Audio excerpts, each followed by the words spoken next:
The Buddha's answer: can you purify your mind? The concept of defilement, Kilesa, has a peculiar status in modern Western Buddhism. Like traditional Buddhist concepts such as karma and rebirth, it has been dropped by many Western Buddhist teachers. But unlike those concepts, people rarely mention that it's been dropped.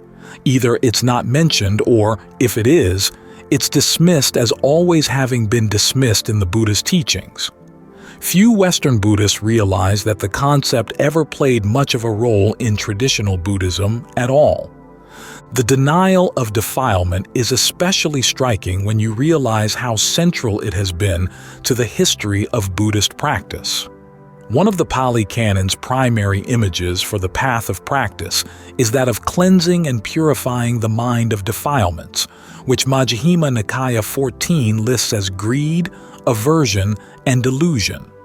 Majjhima Nikāya 5 contains a similar list of defilements, replacing greed with the more general defilement of passion. Majjhima Nikāya 128 contains a long list of derived defilements, such as doubt, fear, inattention, sloth, and torpor, that obscure the mind's inner vision and its ability to gain steady concentration. DHP 277-279, along with many other passages in the canon, describe the path to the end of suffering as the path to purity.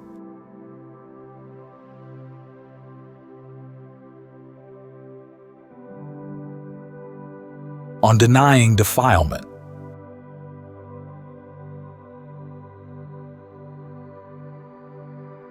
In the centuries since the Buddha's time, teachers who follow the canon have adopted the vision of the path as purification, stressing the need to cleanse the mind of its defilements if awakening is to occur. In the Thai wilderness tradition, for instance, teachers frequently describe Dhamma practice as an attempt to outwit the defilements so as to end their obscuring influence in the mind. To practice, they say, is to learn how little you can trust the mind's urges and ideas because they're darkened with the defilement of delusion, whose darkness in turn can allow greed, aversion, and all the other derived defilements to grow. Only by questioning the mind's urges and ideas can you free yourself from the influence of these defilements, leaving the mind totally pure. But many modern Western teachers, anticipating that their listeners would react unfavorably to hearing their minds called defiled, have abandoned the concept entirely. Even when discussing the problems of greed, aversion, and delusion, they tend to avoid describing them as defilements. The closest they come is calling them poisons, whose source they trace, not to the mind, but to its external conditioning and its mistaken belief that these poisons are real. Awakening, in this view, is a matter not of washing away defilement, but of accepting the mind as it is, realizing that it's already pure. There are several reasons for why modern teachers are probably correct in anticipating a negative reaction to the idea of the mind as defiled, the primary reason coming from modern Western psychology. Many psychotherapists have identified low self-esteem as a prime cause of mental suffering, and the ability to silence the voice of the inner hypercritic as the prime way to end that suffering. Because the notion of defilement is critical of such normal mind states as greed, aversion, and delusion. They see it as unhealthy, a cause of suffering rather than a tool to bring suffering to an end. This view is sometimes bolstered by appeals to Western cultural history. People coming to Buddhism are often reacting to the doctrine of original sin, which tells them that the nature of their mind is basically depraved. Many, unaware of the source, have adopted the standard Western counter-arguments to this doctrine. One is the idea advanced by European romantics and American transcendentalists that the urges in the mind are essentially divine in origin and thus basically good. Another is the postmodern idea that any discourse of defilement or depravity is a political attempt to gain power over others by telling them that their minds are so defiled that they can't trust themselves to think straight and so need outside help. However, the most powerful support for the idea that there's nothing wrong with greed, aversion, and delusion comes from modern marketing. Advertising, which has become our most pervasive source of cultural norms, trades almost entirely on the notion that people should gratify their greed, aversion, and delusion. So a great deal of money has been spent to turn people into consumers who feel good about cultivating these tendencies. The result is that people are accustomed to having these tendencies indulged, and so would resist hearing that they are in any way defiled. For these reasons, the resistance to the idea of mental defilement is so pervasive that even when Western Buddhists encounter the Buddha's most emphatic statement on the need to understand the way in which the mind is defiled, they interpret it to say that defilement is basically unreal. The Buddha's statement is this: luminous monks is the mind, and it is defiled by incoming defilements. The uninstructed run-of-the-mill person doesn't discern that as it has come to be, which is why I tell you that, for the uninstructed run-of-the-mill person, there is no development of the mind. Luminous monks is the mind, and it is freed from incoming defilements. The well-instructed disciple of the noble ones discerns that as it has come to be, which is why I tell you that, for the well-instructed disciple of the noble ones, there is development of the mind. Anguttara Nikāya 151-52. The standard modern approach in interpreting these passages is to focus on the first two sentences in each paragraph. The first sentence is read as implying that the original nature of the mind is basically pure. The second sentence is read as implying that because defilements are incoming visitors, the word agantuka means both incoming and visitor, they are essentially unreal. When you realize the unreality of the defilements, you see that they never really were a problem. But what these passages actually say is something else entirely, that the mind is both luminous and defiled. There's nothing about the luminosity being original or the defilements being unreal. After all, as the Buddha states in Anguttara Nikāya 230, it's because the mind is defiled that it doesn't gain release. So the defilements are real enough and the mind defiled enough to cause genuine trouble. And as the concluding statements in Anguttara Nikāya 151-52 make clear, if you don't understand how the mind is both bright and defiled, you can't effectively train it. From the Buddha's point of view, the idea of defilement has to be taken seriously if you want to train the mind to gain release. To understand what's defiling about the defilements and what's bright about the mind, it's instructive to look at the Buddha's most basic instructions in mental training, which he gave to his son, Rahula, when Rahula was only 7. He starts by telling Rahula to inspect his bodily, verbal, and mental actions as he would inspect his face in a mirror. In other passages in the canon, such as Majjhima Nikāya 20, the Buddha uses the simile of a mirror to describe people inspecting their faces to make sure that they're clean and pure. The conclusion of the Buddha's instructions to Rahula indicates that the same message is being conveyed here. What the Buddha is teaching is a method of purification. Here's how purification is achieved. Instead of simply going with the flow of a desire to act in thought, word, and deed, you stop to ask yourself questions about your action and its consequences. First, before you act, ask yourself what results you anticipate from your action. If you anticipate any affliction for yourself, to others, or to both, don't do it. If you don't anticipate affliction, you can go ahead and do it. But because your anticipations might be clouded by delusion, you don't stop questioning there. While you're engaged in the action, try to notice if it's causing affliction. If it is, then stop.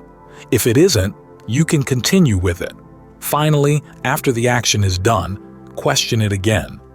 If you notice that it did cause affliction, then if it was a bodily or verbal action, confess it to someone who is more experienced in the practice than you are, both to develop the habit of admitting your mistakes and to gain advice from the other person as to how to avoid that mistake in the future.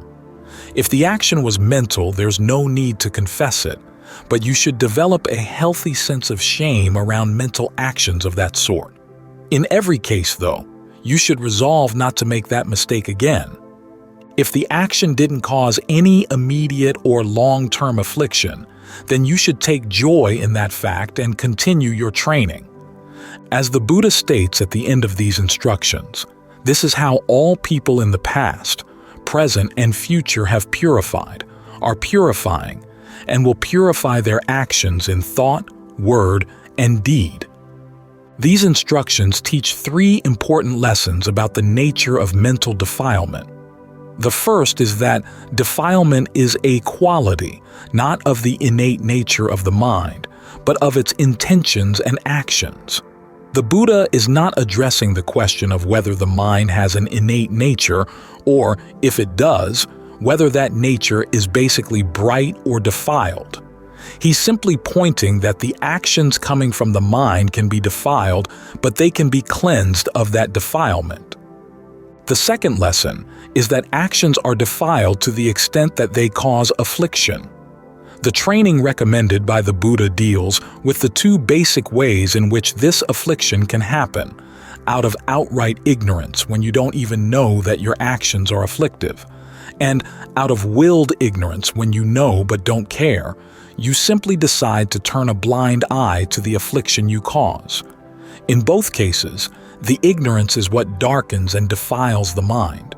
The third lesson from the Buddha's instructions relates to the luminosity of the mind mentioned in Anguttara Nikāya 1:51-52.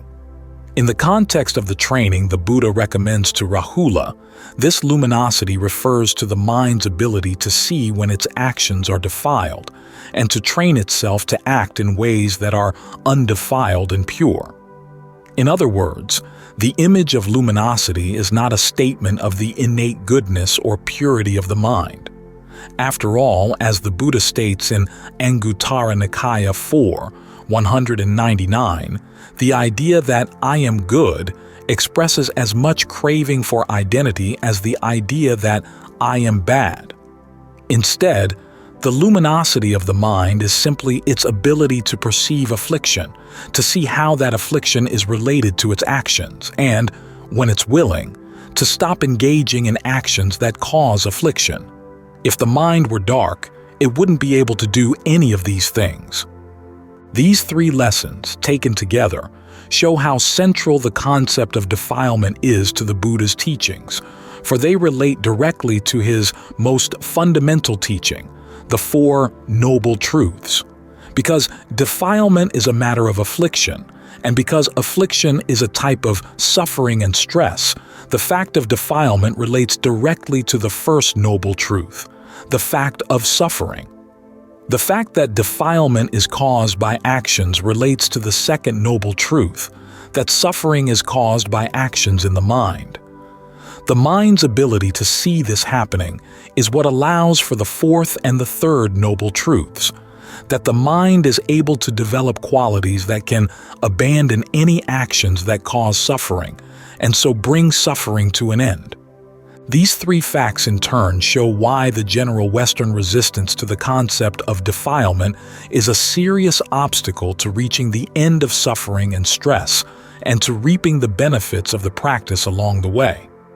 In light of the first 2 facts, that defilement is a quality of actions measured by the extent to which they cause affliction.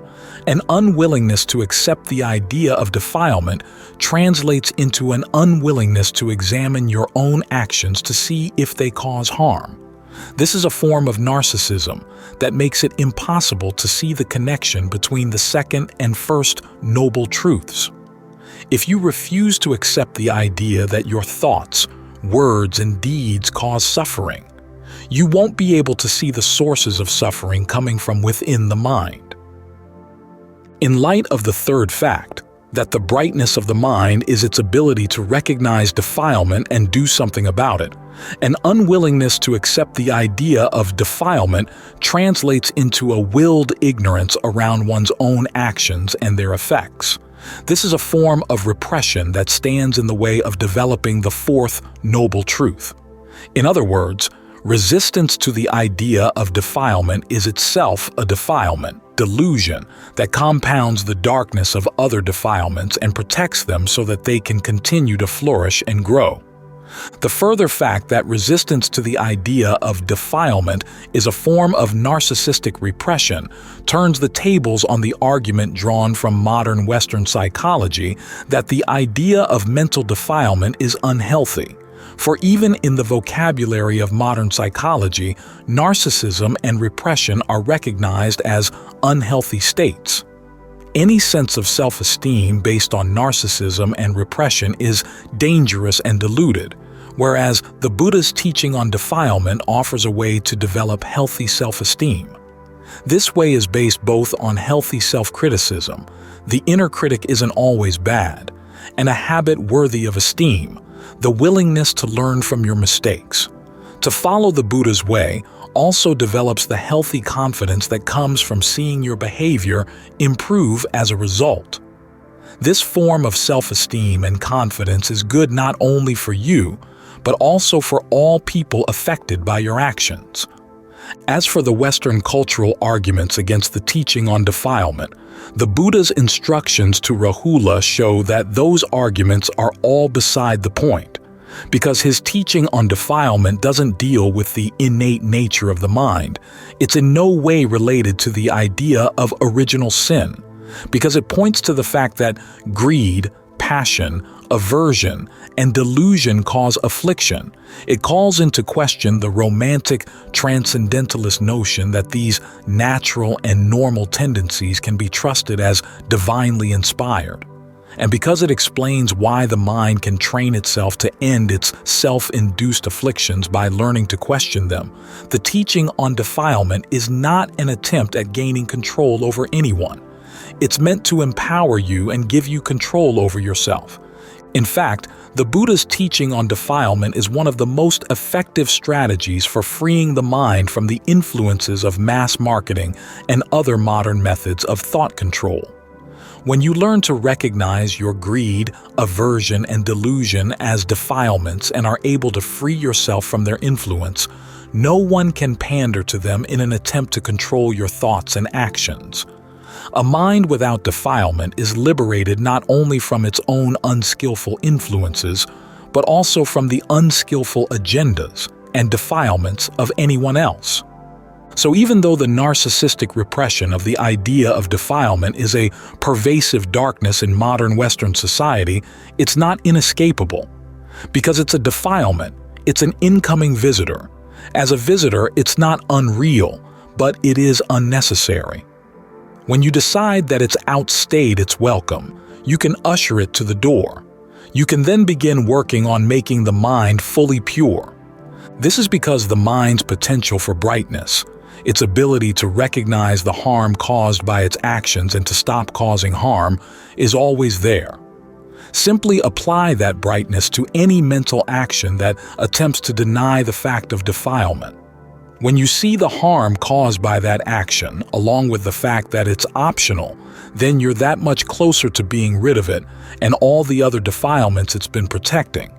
Then keep on following that brightness until it leads you to the even greater clarity that comes with total freedom from suffering and stress.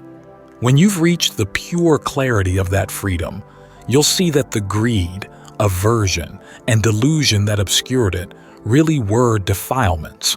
For you're now in a position to know what genuine purity really is.